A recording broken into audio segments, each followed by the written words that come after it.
Basta magasinabot na galing niya itong amigo mga amigo. Matik na.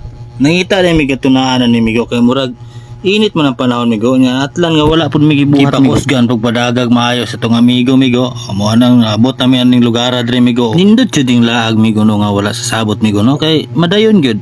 Kani bitaw no magsabot-sabot amigo murag utob ra gyud pud taon sa sabot. Mo na giingon migo nga promise is made to be broken. Char. 2,000 years later.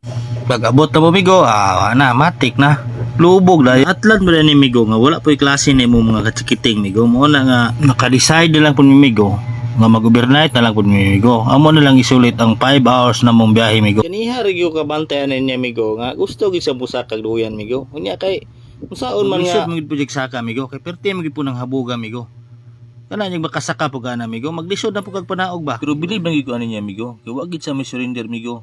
Hantod nagay nagpasaka niya amigo para makabot niya ang iyang pangandoy nga makasaka gid ana nga duyan.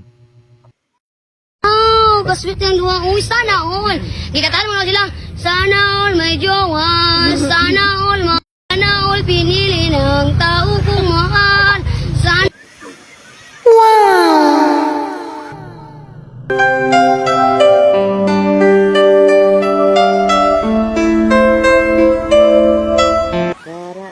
Yeah.